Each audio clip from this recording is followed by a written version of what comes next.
नमस्कार, आप देख रहे हैं पद्मेश 24/7 कृष्णा संडे के साथ। चलिए सबसे पहले नजर डालते हैं आज की हेडलाइंस पर।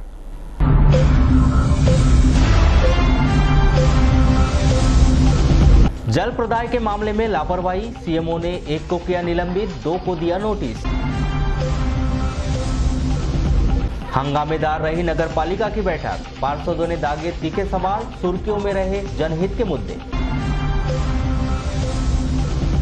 पुरुष से ज्यादा महिला मतदाताओं की संख्या, नगरीय निकाय चुनाव में निभा सकती है अहम भूमिका। कान्हा राष्ट्रीय पार्क का विश्व प्रसिद्ध मुन्ना टाइगर हुआ परदेशी, वन विहार होगा नया पड़ाव। विचाराधीन कैदी की इलाज के दौरान मौत, बीते दिनों से था बीमार। कलेक्टर की शिक्षकों को 2 टूक, शासन ने दिया है बीएलओ का काम तो करना ही होगा। बालाघाट और वाराणसी की अलग अलग घटनाओं में गाड़ी की डिक्की से पैसे चुरा ले गए चोर।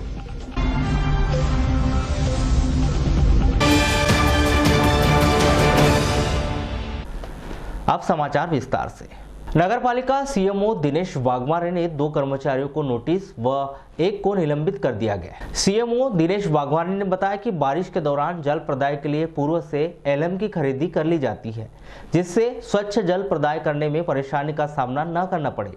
लेकिन इस दौरान फिल्टर इंचार्ज और अन्य कर्मचारियों की लापरवाही देखने को मिली कि उन्होंने पूर्व से इस विषय में कोई जानकारी नहीं दी, जिसे देखते हुए नगरपालिका के द्वारा तात्कालिक व्यवस्था करते हुए खरीदी की गई। लेकिन इस लापरवाही के लिए फिल्टर्स इंचार्ज श्री गुर्दे को निलंबित कर दिया गया। वहीं उपयंत्री अभिलाष श्रीवास और श्री शिव को नोटिस जारी किया गया। मामला एक्चुअल में यह था कि पेयजल से संबंधित था। अभी का तो बरसात का समय गुजरा है, तो एलएम हमारी ज़्यादा मात्रा में लगती है। एलएम जो पानी को फाड़ के हमारे शुद्धिकरण करती है। तो एलएम जिसको हमने वर्क ऑर्डर दिया था उसने हमें सप्लाई समय पे नहीं दिया। इस चीज़ को हमारे जो इंचार्ज थे उनने हमें बताया नहीं। एक दिन पूर्व बता रहे हैं कि एलएम समाप्त होने की स्थिति में है। तो ऐसे में अगर लापरवाही करते हैं, ये चीज़ सब चीज़ 4 दिन पहले उनको अवगत कराना चाहिए कि सर 4 दिन की एलएम बची है और पेयजल में बाधित होगी, तो हम व्यवस्था करते हैं। आखिर हमने तत्कालिक रूप से व्यवस्था किया, लेकिन उनकी लापरवाही के कारण उनको 1 को सस्पेंड किया, 2 को 24 घंटे का SCN जारी किया उन्होंने। सर क्या नाम है सर उनके? नाम जो फिल्टर इंचार्ज से मिस्टर गुर्दे हैं उनको सस्पेंड किया है, और सब इंजीनियर जो उनके इंचार्ज थे अभिलाष श्रीवास और शिव, इनको हमने 24 घंटे का शोकास नोटिस दिया है। कलेक्टर दीपक आर्य ने टीचरों को 2 टूक शब्दों में कहा कि बीएलओ का काम तो करना होगा, क्योंकि शासन के पास अधिकारी कर्मचारियों की बहुत अधिक कमी है। हर किसी के पास 1 से अधिक प्रभार के काम है। दरअसल शहर के बुनियादी प्रशिक्षण संस्थान डाइट में बैठक के दौरान कलेक्टर दीपक आर्य ने यह बात उस समय कही जब कुछ शिक्षकों के द्वारा उनसे कहा गया कि बीएलओ का अतिरिक्त कार्य करने की वजह से वह शिक्षण कार्य प्रभावित हो रहे हैं। बैठक के बाद कलेक्टर दीपक आर्य और सभी अधिकारियों के द्वारा डाइट संस्थान का निरीक्षण भी किया गया। एक तो हमेशा शिक्षकों की जब बात मेरी बात होती है, शिक्षकों की बड़ी समस्या होती है कि भाई हमारी ड्यूटी अंदर कार्य में बैठे। शिक्षकों का हमेशा ये होता है कि भाई हमारी ड्यूटी हमारे शैक्षणिक कार्यों के अलावा नेत्र कार्यों में लगाई जाती है। एक पॉइंट। दूसरा पॉइंट रेडी वाला बात में बात करेंगे। सबसे पहले तो ये बिल्कुल है कि कौन ऐसा अधिकारी जिसकी ड्यूटी दूसरे कार्यों में नहीं लगाई जाती? कौन, मतलब किस विभाग का जो कि अन्य कार्यों में कार्य नहीं करता है, जिसका विभाग का कार्य कम महत्वपूर्ण है? आप मान के चलिए आपका काम बहुत महत्वपूर्ण है, इस कारण से आपकी वर्किंग आवर्स सबसे कम रखे गए हैं। बाकी किसी भी सर्विस सेवा में देखेंगे आप, सुबह 9 से लेकर के 6:30 बजे तक 5 बजे तक ये नॉर्मल वर्किंग आवर्स हैं, और लोग इससे ज़्यादा ही काम करते हैं। कलेक्टर में भी आप जाओगे तो हो सकता है 11 बजे तक पहुँचे लोग, लेकिन उसके बाद 6-7 बजे तक लोग उठेंगे, मतलब अपने काम के अलावा थोड़ा एक्स्ट्रा काम कलेक्टर में सभी विभागों में लोग करते, जिला पंचायत में सबके काम करते हैं। और हमारा कोई भी अधिकारी ऐसा नहीं जो सिंगल चार्ज में हो। हमारे हर अधिकारी के पास एक ना एक एक्स्ट्रा प्रभाव हो ही होगा। आप देख के चलिएगा, सारे काम में आप चेक कर लीजिए सारे, ठीक है। तो शिक्षकों को चुनने का उद्देश्य इतना सा है कि ग्रामीण स्कूल और ये जो काम है बीएलओ वाला जो कार्य है, वो कार्य भारत निर्वाचन आयोग का काम है, ठीक है। उसके लिए गाँव में स्पिरिट की आवश्यकता होती है उसमें, कि गाँव में लोग होने चाहिए। अन्य जो हमारे कर्मी जो गाँव में उपस्थित हैं वो उतने एफिशिएंट नहीं है। 8 फुट लंबा 5 फुट ऊंचा कान्हा राष्ट्रीय पार्क आने वाले हर पर्यटक के लिए कौतूहल का विषय रहने वाला मध्य भारत का सबसे उम्रदराज बाघ मुन्ना अब परदेसी हो चुका है। उसका नया घर प्रदेश की राजधानी भोपाल स्थित वन विहार हो गया है। देसी और विदेशी पर्यटकों की पहली पसंद रहे मुन्ना के दीदार हर किसी को नहीं होते थे। हालांकि कान्हा राष्ट्रीय पार्क आने वाला हर पर्यटक अपने गाइड से यही गुहार करता था कि एक बार मुन्ना के दीदार करवा दो, लेकिन मुन्ना तो मुन्ना है। उसकी इस प्रसिद्धि को देखते हुए वन विभाग के द्वारा कान्हा राष्ट्रीय पार्क के बाहर बिकने वाले टी शर्ट, कैप, जैकेट में तक उसकी तस्वीरें छपवा दी गई, जिससे मुन्ना की प्रसिद्धि विदेशों तक पहुंच गई है। वहीं मुन्ना आज उम्र के चौथे आश्रम में पहुंच चुका है। बूढ़े शरीर को ढूंढना उसके लिए परेशानी हो चुकी है। शिकार करना तो दूर की बात है, इसलिए मुन्ना पार्क से लगे हुए गांव के पास पालतू मवेशियों को शिकार बना रहा था। बीते दिनों कान्हा राष्ट्रीय पार्क से लगे हुए क्षेत्र में एक 16 वर्षीय बालिका का शव मिला। कान्हा राष्ट्रीय प्रबंधन ने पुष्टि की कि मुन्ना ने ही इसका शिकार किया है। इसके बाद उसे सुरक्षित स्थान पर पहुंचाने की योजना बनाई गई और वन विहार का नाम तय किया गया। 22 अक्टूबर को कान्हा राष्ट्रीय पार्क मंडला जिले के झगुल बीट में मुन्ना की शिफ्टिंग की योजना बनाई गई। 23 अक्टूबर को उसे बेहोश कर कान्हा राष्ट्रीय पार्क से सुरक्षित वन विहार भोपाल पहुंचा दिया गया है। अब मुन्ना का नया घर वन विहार होगा। यहाँ आने वाले पर्यटक के लिए यह कौतूहल का विषय होगा। जिन्होंने केवल मुन्ना के बारे में सुना है, अब उसके हकीकत में दीदार कर सकेंगे। नगरीय निकाय चुनाव की घंटी बज चुकी है। उसके साथ ही मध्य प्रदेश ही नहीं, देश में सबसे अच्छे लिंग अनुपात वाले जिले बालाघाट में एक बार फिर इस चुनाव समर में महिलाओं का अपना बोलबाला रहेगा। 50% से अधिक महिला मतदाता उम्मीदवारों के भाग्य का फैसला करने में अहम भूमिका अदा करेगी। निर्वाचन आयोग के आंकड़े इस बात का खुलासा कर रहे हैं। महिला एवं पुरुष मतदाताओं की बात की जाए तो बालाघाट नगर पालिका क्षेत्र में कुल 75,848 मतदाताओं में पुरुष मतदाताओं की संख्या 37,547 है, तो एक कदम आगे बढ़ते हुए महिला मतदाताओं की संख्या 38,299 है। मतलब कुल 752 महिलाएं मतदाता ज्यादा है। बात वाराणसी नगर पालिका की करें तो कुल 21,895 मतदाताओं में 10,685 पुरुष मतदाता और 11,210 महिला मतदाताओं की संख्या है। इन आंकड़ों के अनुसार 525 महिला मतदाताओं की संख्या अधिक है। इसी तरह कटंगी नगर पंचायत में कुल मतदाताओं की संख्या 13,185, जिसमें पुरुष मतदाताओं की संख्या 6,497 और महिला मतदाताओं की संख्या 6,688 है। आंकड़ों के गणित के ऊपर ध्यान दें तो यहाँ पर भी पुरुष मतदाताओं की अपेक्षा महिला मतदाताओं की संख्या में अंतर में 191 महिला मतदाताओं की संख्या अधिक है। यही हाल उन नगर पालिकाओं का भी है जहाँ पर हाल ही के दिनों में तो चुनाव नहीं हो रहे हैं, लेकिन भविष्य में चुनाव हुए तो यहाँ पर भी महिला मतदाताओं का ही बोलबाला रहेगा। जिसमें बैया नगर पंचायत में कुल मतदाताओं की संख्या 12,410, पुरुष मतदाताओं की संख्या 6,072, तो वहीं महिला मतदाताओं की संख्या 6,338 है। यहाँ भी आंकड़ों का गणित महिलाओं की तरफ ज्यादा है। इसी तरह लांजी नगर पंचायत में कुल 11,000 मतदाता हैं, जिसमें पुरुष मतदाताओं की संख्या 5,466 है, तो महिला मतदाता भी यहाँ एक कदम अधिक बढ़ाते हुए 5,534 है। इसी तरह मलाजखंड नगर पालिका में कुल 26,851 मतदाता है, जिसमें 13,333 पुरुष मतदाता और महिला मतदाताओं की संख्या 13,518 है।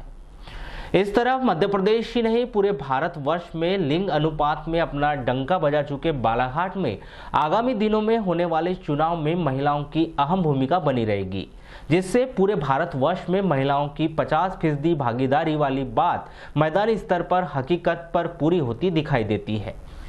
बालाघाट से पद्मेश न्यूज के लिए मानक चंद नागेश्वर की रिपोर्ट।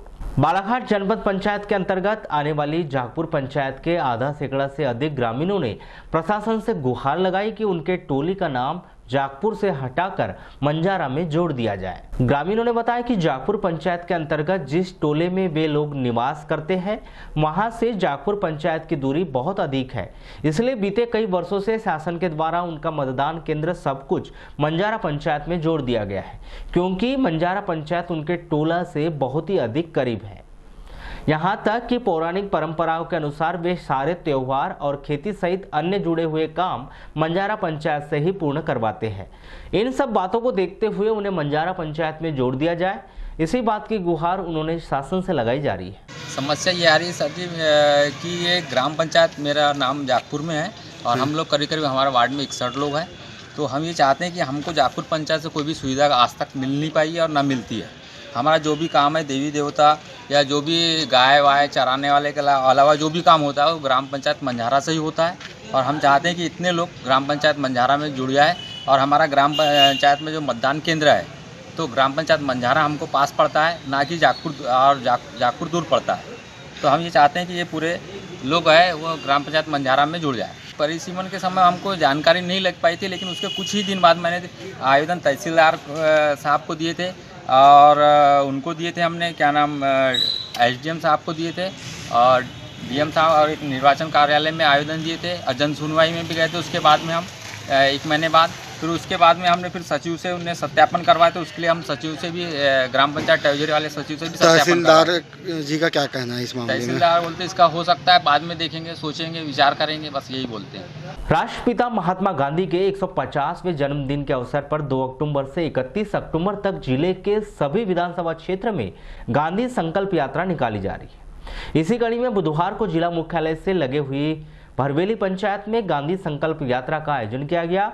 इस दौरान जिले के सांसद डॉक्टर ढालसिंह बिसेन, विधायक गौरीशंकर बिसेन, परसवाड़ा विधायक रामकिशोर कावरे सहित भाजपा पदाधिकारी और कार्यकर्ता उपस्थित रहे।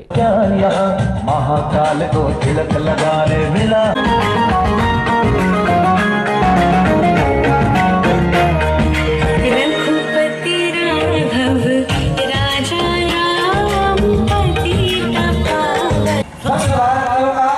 क्योंकि स्वच्छता में ही स्वस्थता है, निरोगी है और देश निरोगी रहे, इसी बात की चिंता है। आप स्वस्थ रहेंगे, सुखी रहेंगे, तभी तो देश आगे बढ़ेगा। और इसलिए गांधी जी तब भी जानते थे और इसलिए उस समय पर भी स्वच्छता रखने में किसी दूसरे को आदेश नहीं करते थे। वो स्वच्छता के साथ साथ स्वावलंबन में भी जोर देते थे कि हमारा स्वावलंबी भारत हो, स्वच्छ भारत हो, समर्थ भारत हो और समरसता हो, समाज में समरसता हो, आत्मनिर्भरता हो, आपस का भाईचारा हो। और अभी हीरापुर में पुनः हमारी बैठक है, इसलिए विषय को वहाँ रखेंगे। मैं सेवा सहकारी समिति के पदाधिकारी, वहाँ का पूरा संचालक मंडल और किसानों का अभिनंदन करना चाहूँगा।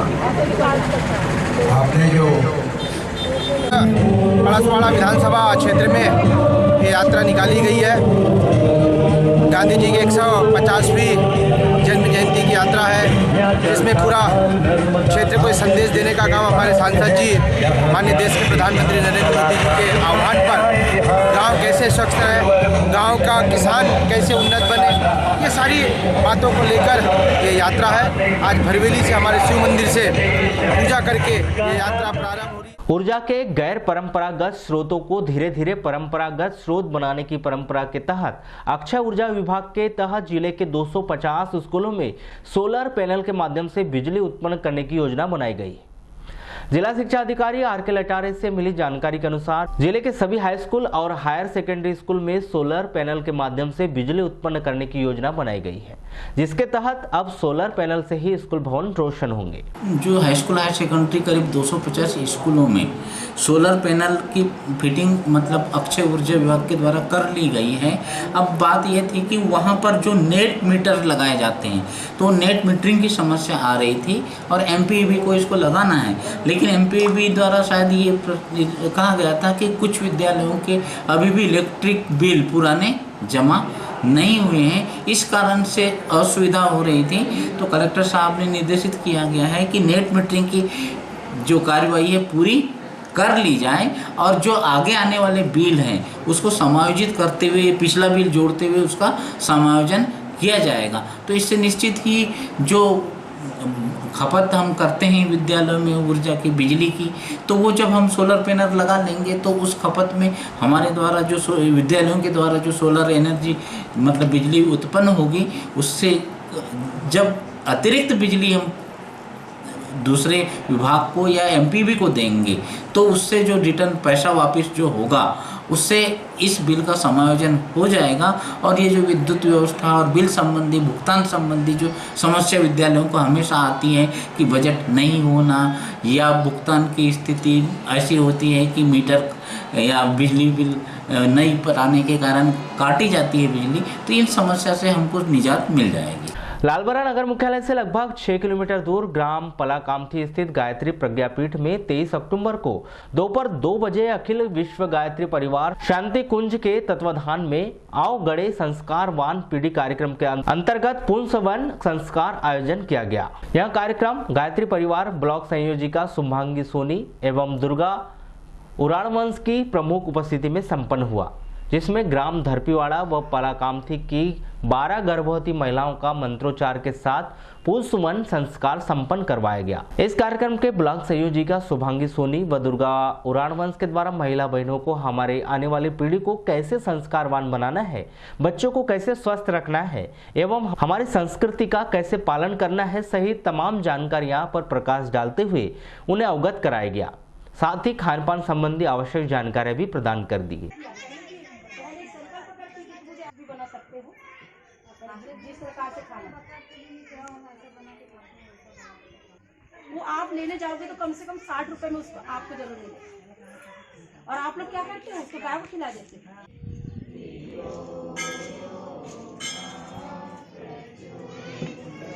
ताम्रनगरी मलाजखंड कॉपर प्रोजेक्ट में 21 अक्टूबर की रात्रि 11 बजे भीषण आवाज के साथ धमाका हुआ, जिसकी गूंज 15 किलोमीटर दूर तक सुनाई दी और लोग भूकंप की अफवाह से भयभीत हो गए। इस पूरे मामले पर कॉपर प्रोजेक्ट के अधिकारी खामोश है, जिसकी उच्च स्तरीय जांच के लिए अधिकार संघर्ष सभा विधानसभा क्षेत्र बैयर के द्वारा थाना प्रभारी मलाजखंड को एक ज्ञापन सौंपा गया है। अधिकार संघर्ष सभा विधानसभा क्षेत्र बैयर के संरक्षक एनसी झा, प्रवक्ता माखन सिंह पवार, भरत देशमुख, सचिव रवि चौधरी ने जानकारी देते हुए बताया कि 21 अक्टूबर की रात को इतना भीषण धमाका हुआ जिसकी गूंज 15 किलोमीटर दूर तक सुनी गई। बावजूद इसके भी कि ताम्र परियोजना मलाजखंड के द्वारा सुरक्षा प्रणाली को धत्ता बताते हुए गरीब मजदूरों की जान से खिलवाड़ किया जा रहा है और पूरे मामले पर खामोशी बरती जा रही है। इस मामले की जांच के लिए थाना प्रभारी को ज्ञापन सौंपा गया है, जिससे पूरे मामले का खुलासा हो सके। यदि कोई घटना नहीं हुई तो ताम्र परियोजना क्यों खामोश है, यदि घटना हुई है तो उसकी जानकारियां क्यों नहीं दी जा रही है। जिले के आदिवासी ग्रामीण क्षेत्रों में दुग्ध उत्पादन में इजाफा किए जाने को लेकर दुग्ध संघ के निर्देशों के तहत 40 दुग्ध समितियों का गठन किया गया है और इन समितियों को बेहतर व्यवस्था देने के उद्देश्य से इन क्षेत्रों में 40 AMUC केंद्रों की स्थापना की जाएगी, जिसको लेकर शासन स्तर पर 40 कंप्यूटर, प्रिंटर सहित अन्य सामग्री जिला मुख्यालय स्तर पर उपलब्ध करा दी गई है। इस संदर्भ में आदिवासी महिला डेयरी विकास परियोजना के जिला परियोजना अधिकारी उदय भान यादव ने बताया कि आदिवासी महिला डेयरी विकास परियोजना के तहत बैयर में 15, परसवाड़ा में 24, किरनापुर में 1 दुग्ध समिति स्थापित की गई है। आगामी सीजन में दुग्ध उत्पादन में बढ़ोतरी को लेकर यहां AMUC की स्थापना की जाएगी। कम जगह पे नहीं खुली हुई, जितने टारगेट थे ना, जो लक्ष्य था 40 प्रथम वर्ष के लिए थे, 15 समिति खोलनी थी। अच्छा। और दूसरे वर्ष में 25 समिति, कुल मिला के 40 समिति खोलना थी। अच्छा। प्रथम द्वितीय वर्ष में। अच्छा, इसमें जैसे जो उकवा क्षेत्र है और जो किरनापुर क्षेत्र है, ये क्यों अछूता रह गया, कारण क्या है? एक्चुअली किरनापुर अछूता नहीं है, किरनापुर में हमारी एक समिति है ना। और आप कौन सा बोल रहे हैं? उकवा, ये परसवाड़ा।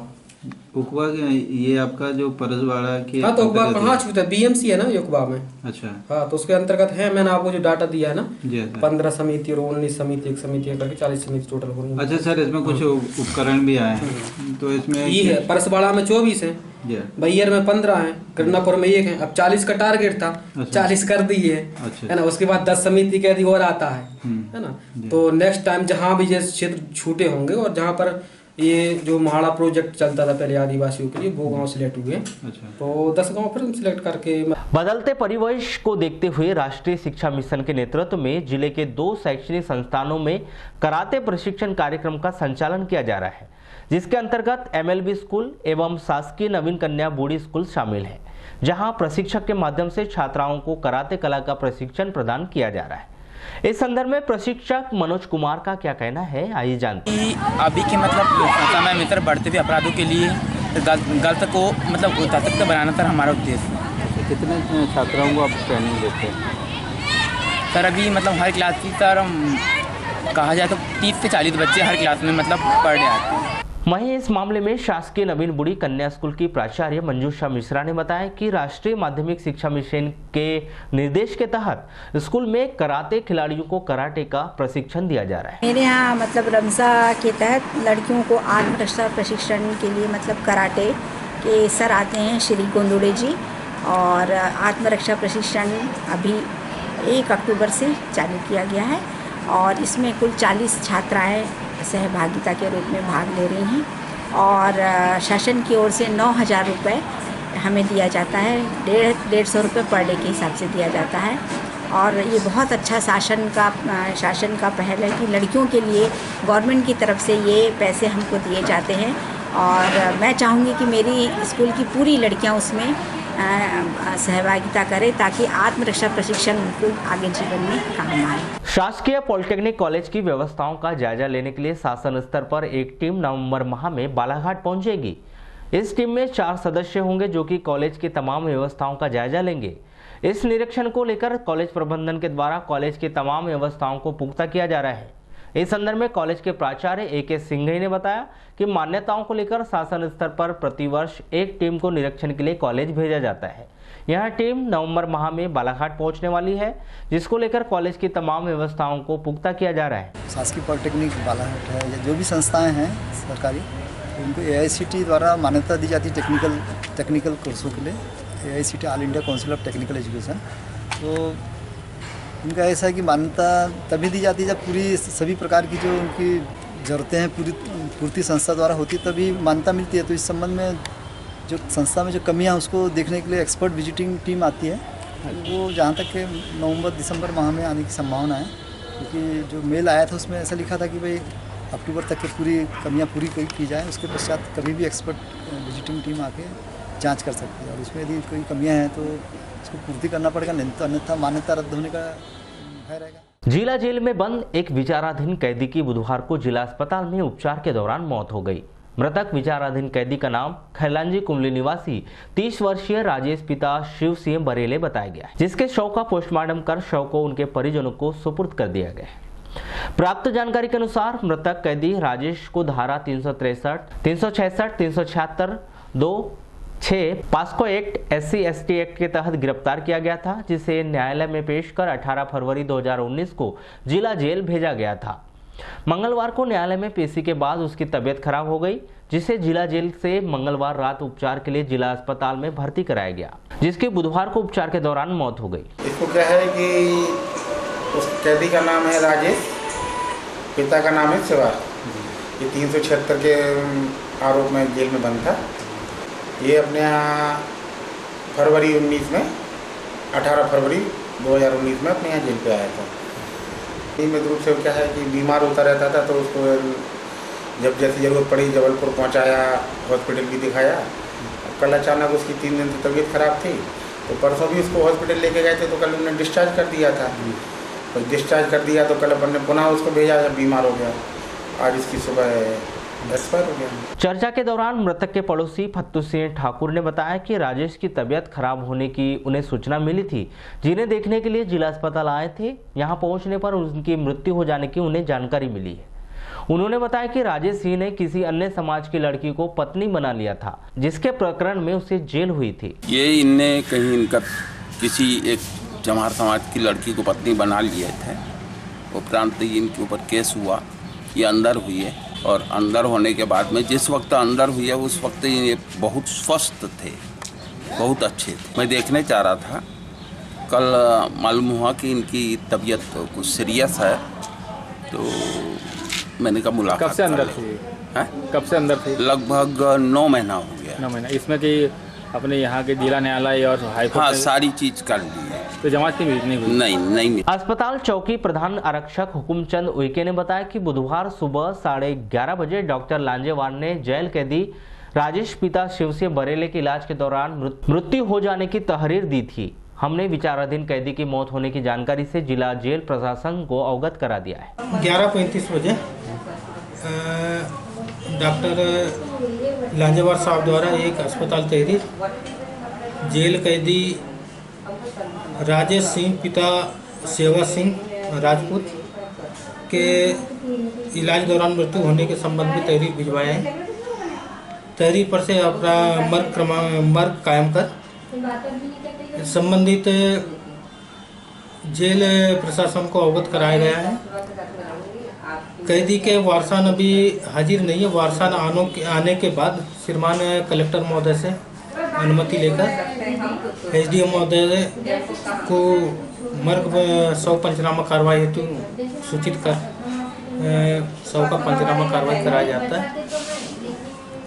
अग्रिम जांच हेतु डायरी मर्ग जांच दौरान जो भी घटना पाई जाएगी संबंधित उससे पूछताछ कर अवगत कराया जाएगा और डायरी संबंधित थाने को भेज दी जाएगी। लालबर्रा नगर मुख्यालय से लगभग 4 किलोमीटर दूर पर स्थित ग्राम पंचायत टेंगनीकला में समस्त ग्रामवासियों के सहयोग से गत 19 अक्टूबर से 2 दिवसीय ओपन कबड्डी प्रतियोगिता का आयोजन किया गया, जिसमें 20 अक्टूबर को फाइनल मुकाबले के साथ इसका समापन किया गया। इस प्रतियोगिता में प्रथम दिन 19 अक्टूबर को लीग मैच संपन्न करवाए गए, जिसके पश्चात 20 अक्टूबर को प्रतियोगिता का फाइनल मुकाबला बालाघाट कारपोरेशन व शिवाजी क्लब टेक्निकला के मध्य खेला गया, जिसमें बालाघाट कारपोरेशन के खिलाड़ियों ने उत्कृष्ट प्रदर्शन करते हुए प्रो कबड्डी प्रतियोगिता का खिताब अपने नाम कर लिया। इस प्रतियोगिता में प्रथम स्थान बालाघाट कारपोरेशन, द्वितीय स्थान शिवाजी क्लब टेक्निकला व भवानी क्लब घोटी ने तृतीय स्थान प्राप्त किया। प्रतियोगिता के समापन अवसर पर अतिथियों के हस्ते विजेता टीमों को क्रमशः प्रथम पुरस्कार, द्वितीय पुरस्कार व तृतीय पुरस्कार की राशि प्रदान की गई। और सुपर का सिचुएशन काफी कसम का मैच। यह जो मैच चल रहा है राजू बटोला वर्सेस बालाघाट कारपोरेशन, बालाघाट कसम का मैच।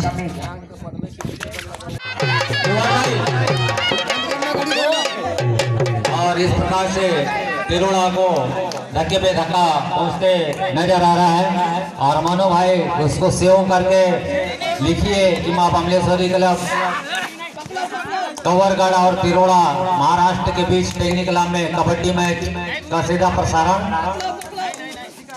जो अभी आप फेसबुक पे जो लाइव प्रसारण कर रहे हैं उसमें, ताकि कोई भी देखे तो उनको समझ में आए कि मैच कहाँ हो रहा था और मैच किस किस के बीच में खेला गया। फेसबुक पे लाइव बताइए जल्दी से। काफी अच्छे खिलाड़ी। और देखना यह है कि इस बार अपने तिरोड़ा की टीम के लिए खिलाड़ी क्या करते हैं। और ये जो मैच है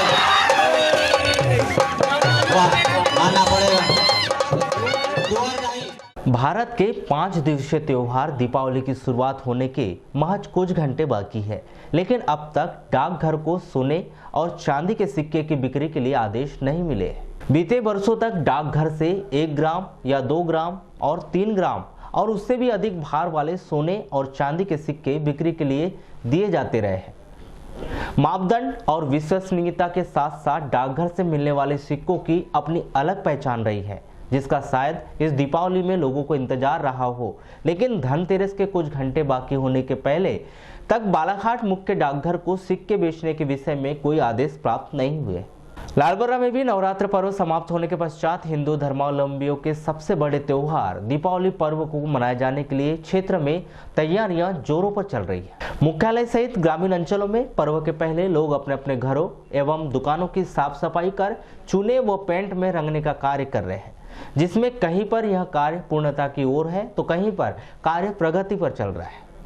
स्थानीय बाजार में भी दीप पर्व की तैयारियां जोरों पर चल रही है, जिसमें दुकानदार अपनी दुकानों को दीपावली की साज सज्जा में प्रयोग होने वाले सामानों से सजा रहे हैं। बाजारों में चूना, रंगोली, पेंट, डिस्टेम्पर व अन्य सजावट संबंधी मटेरियल भरपूर मात्रा में नजर आ रही, जिनकी खरीदी हेतु नागरिक मुख्यालय से बाजार पहुंच रहे हैं, जिससे मार्केट में चहल पहल बढ़ गई है। व्यापारियों के मुताबिक आमतौर पर मंडला, कटनी, खदान का चूना पुताई के कार्य के लिए उपयुक्त होता है, जिसके बाजार में अधिक मांग है। व्यापारियों ने बताया कि इस वर्ष पिछले की वर्ष की तुलना में रंग, चूना व पेंट पर महंगाई का असर पड़ा है। इसके पहले पिछले साल 10 रुपये किलो था, अगले साल इस साल 15 रुपये। ऐसी क्या यानी कि बढ़ोतरी भाड़े बढ़ चुके हैं इसके वजह से। चूना कहाँ से आ रहा है? चूना है, आप कहाँ से मंगवा रहे हैं? कटनी से बुलाते हैं ना, मंडला से बुलाते हैं।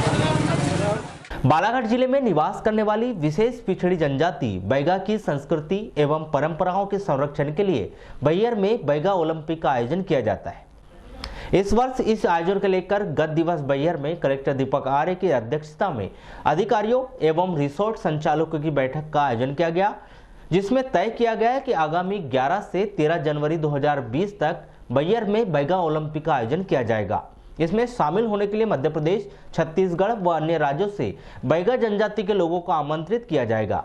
3 दिन के इस आयोजन में बैगा जनजाति के 500 प्रतिभागियों को विभिन्न पारंपरिक खेलों में प्रतिभा दिखाने का अवसर दिया जाएगा। गुरुवार को नगर पालिका परिषद के सभागार में इस कार्यकाल की अमूमन अंतिम बैठक का आयोजन किया गया, जो बेहद ही हंगामेदार रही। एलईडी खरीदी से लेकर 2 समय जल प्रदाय योजना, ग्रीष्म ऋतु में जल संकट के लिए भीषण परेशानी, दुकानों के नामांतरण, शहर के विकास कार्य, ठेकेदारों के लंबे समय से लंबित भुगतान के विषय पर बेहद ही गहमागहमी बनी रही।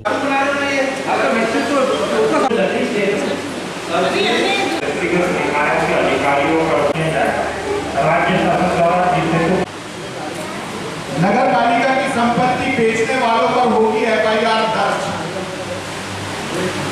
और हम नामांतरण कर रहे हैं विक्रय के आधार पर, तो कितने FIR दर्ज हुई? किसी पे FIR दर्ज नहीं करेगा, तो फिर हमने ये निर्णय क्यों लिए थे कि ये जो कुछ भी है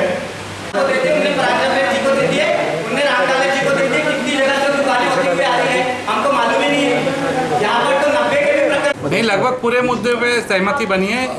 1-2 ही मुद्दे पे एक आध 2 पार्षदों ने अपनी असहमति व्यक्त की है, जो उनके हितों में शायद उनकी नज़रों में वो ठीक नहीं था, जबकि परिषद की नज़रों में ठीक था। क्योंकि मुद्दों को पास किया क्या नहीं? लगभग जितने भी हमारे 8 प्रस्ताव थे, लगभग 8-10 प्रस्ताव से 10 प्रस्ताव को पास कर दिया गया। देखिए, ऐसा हुआ कि नगर पालिका कुछ ऐसी संस्था है कि अनेकों त्यौहार सामने आते हैं कि उस समय हमको यहाँ पे नवरात्र, बरसात का समय था, बरसात के समय में हमने लाइट को परिवर्तित नहीं करे थे, लाइट चेंज नहीं करे थे, छोटी छोटी लाइटें और डिम हो गई थी, पानी गिरने के कारण, अधिक वर्षा होने के कारण लाइट के खंभों में प्रभावित हो गई थी। तो हमने पूरे शहर की लाइट को PIC में प्रस्ताव पास करे थे कि LED में परिवर्तित करेंगे। तो इसके तहत हमने LED लाइट बुलाए। अब उसमें क्या था, समय बहुत कम था, नवरात्र, दुर्गा गणेश जी का भी समय था और नवरात्रा का भी समय था। हमने LED लाइट को जेम के माध्यम से बुलवाए। कर्मचारियों और अधिकारियों की मिली भगत और साठगांठ डायरेक्ट नहीं, ऐसा कुछ नहीं है। देखो सुनो, ये सरकारी संस्था जेम है, जेम सरकारी संस्था से हमने लाइट खरीदे।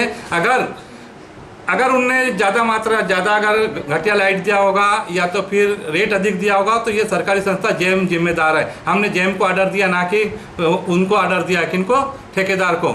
जेम सरकार ने अगर जेम बनाई है ऑनलाइन सुविधा खरीदने की, तो उसको ऑर्डर दिए, हमने कोई ठेकेदार को ऑर्डर नहीं दिए। नगर पालिका या परिषद चाहे कितना ही दावा कर ले कि 2 समय पानी प्रदाय किया जा रहा है, इस बात की पोल खोलते हुए वार्ड नंबर 3 के पार्षद साबिर मंसूरी ने बताया कि बीते कई दिनों से उनके वार्ड के शांति नगर में जल प्रदाय की व्यवस्था अच्छी नहीं है।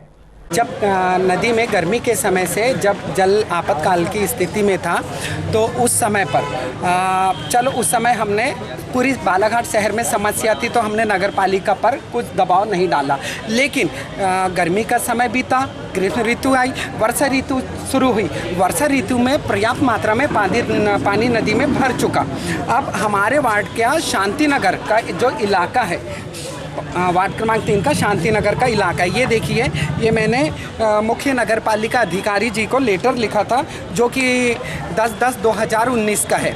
क्या इसमें मैंने ये चीज़ दर्शाया था कि वार्ड क्रमांक 3 में के शांति नगर में लोगों को पर्याप्त मात्रा में पानी नहीं मिल पा रहा है।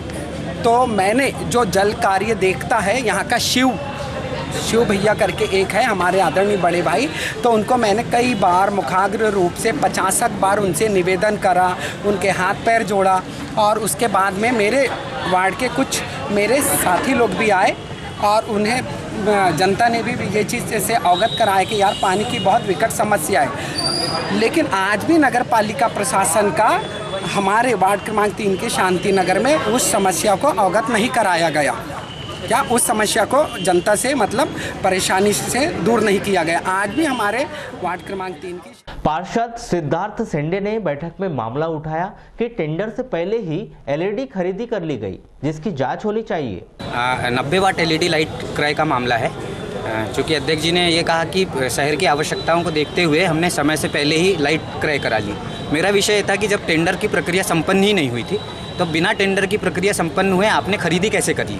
और दूसरा विषय, उसी व्यक्ति से खरीदी की जिसको टेंडर प्राप्त हुआ, तो कहीं ना कहीं टेंडर की प्रक्रिया पारदर्शी प्रतीत नहीं होती है। क्योंकि अगर सीएमओ साहब का कहना है कि हमने जैम पोर्टल से खरीदा है, तो जैम पोर्टल भी सरकारी पोर्टल है और उससे खरीदी में बहुत सारे लोग जो है वो संविदाकार के रूप में सामने आते हैं। तो उसी व्यक्ति को टेंडर मिला जिससे आपने समय से पहले ही एलईडी खरीद ली, तो कहीं ना कहीं अधिकारियों कर्मचारियों की साठगांठ का मामला है और इसकी उच्च स्तरीय जांच की जानी चाहिए। और जितने भी खरीदियाँ हुई है उन सभी की उच्च स्तरीय जाँच की जानी चाहिए। सम्मान की भी बात सामने आ रही थी।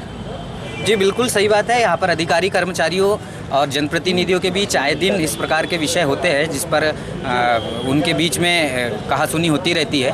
और जो अभी नए कर्मचारी जो भर्ती हुए उन लोगों का रवैया जनप्रतिनिधियों के प्रति ठीक नहीं है, तो उसी विषय को रखा गया कि जनप्रतिनिधि होता है, नगर पालिका प्रोटोकॉल के अंतर्गत उसका सम्मान करे, न कि स्वयं के अधिकारी होने का एहसास दिलाया जाए। पार्षद रामलाल बिसेन ने सीधे सीधे आरोप लगाया कि उनके वार्ड में ही 35 लाख रुपए के काम के भूमि पूजन हुए हैं। 1 वर्ष भी बीत गया लेकिन निर्माण कार्य शुरू नहीं हो सका है। आज 1 साल हो गए, मेरे वार्ड में 33,37,000 की नाली का टेंडर हुआ और सीएमओ साहब से मैंने परिषद में यही पूछा गया कि टेंडर होने के कितने दिन बाद उसको वर्क आर्डर दिया जाएगा, वर्क आर्डर देने के बाद कितने दिन में वो काम चालू कर दिया जाएगा।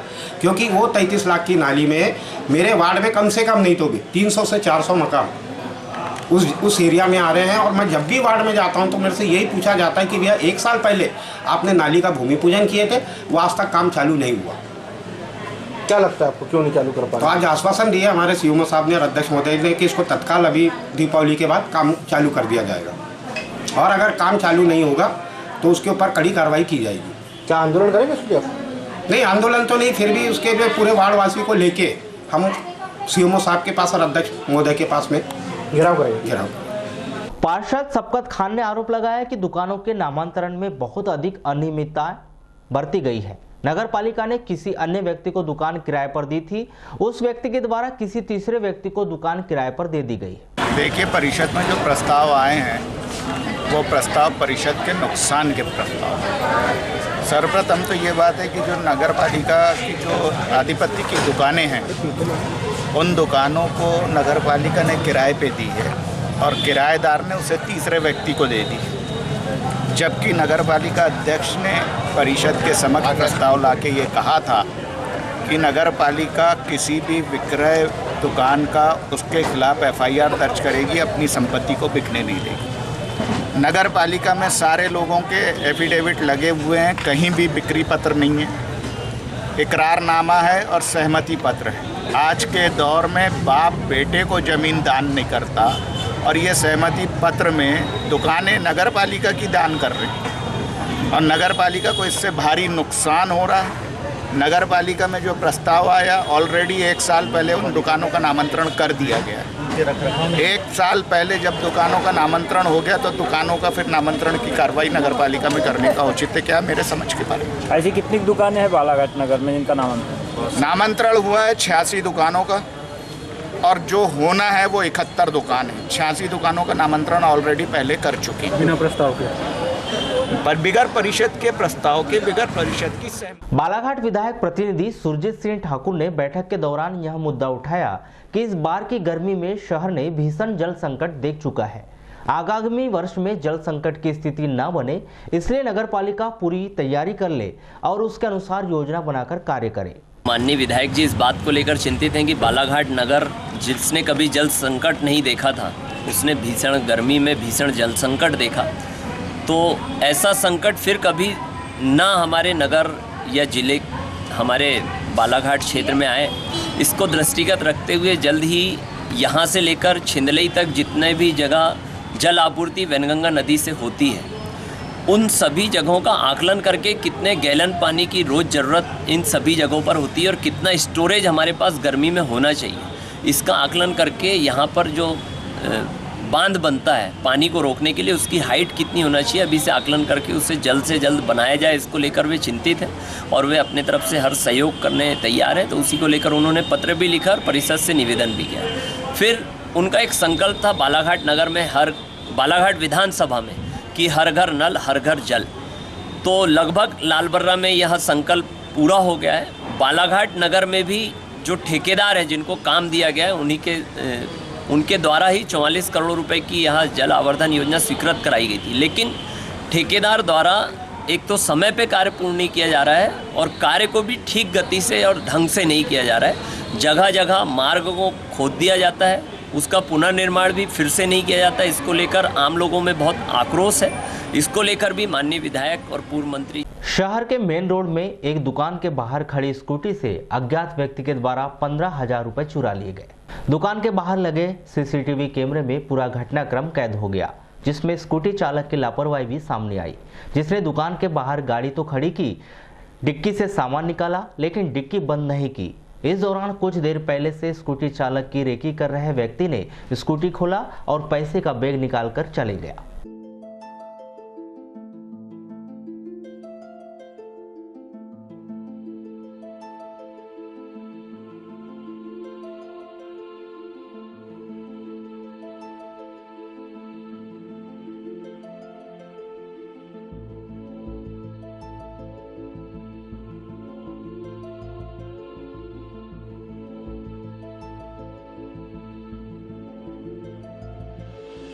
वाराणसी नगर के मुख्य मार्ग स्थित सुराना मेडिकल स्टोर्स के सामने 23 अक्टूबर को दोपहर करीब 4:30 बजे अज्ञात चोरों ने बाइक में रखे 2,47,000 रुपए पर हाथ साफ कर फरार हो गए।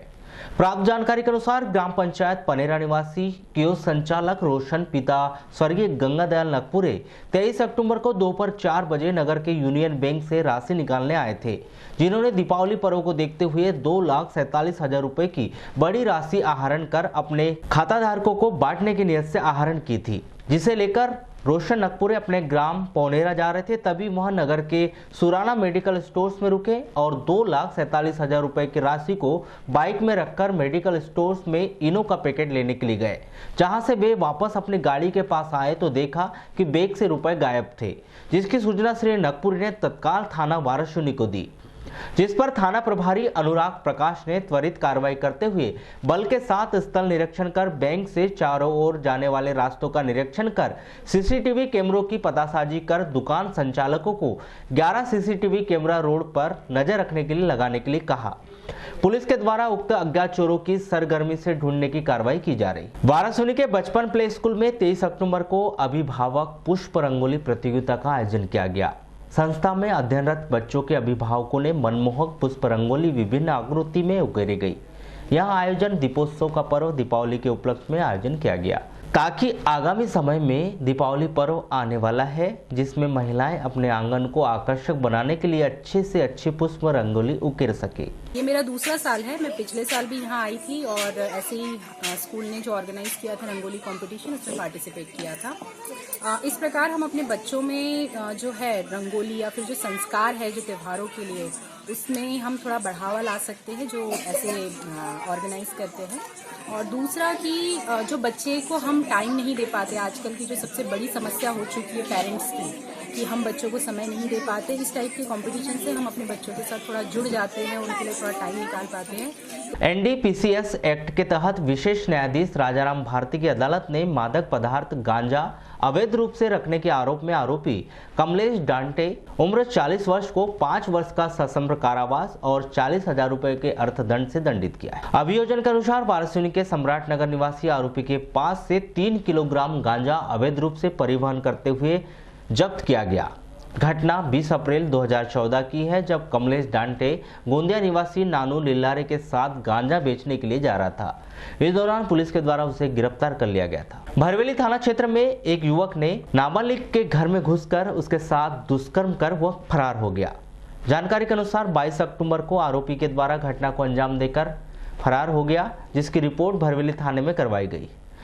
पुलिस के अनुसार सुरेंद्र कावरे निवासी सुरवाही के द्वारा दुष्कर्म की घटना को अंजाम दिया गया है। चलते चलते एक नजर आज के हेडलाइंस पर एक बार फिर।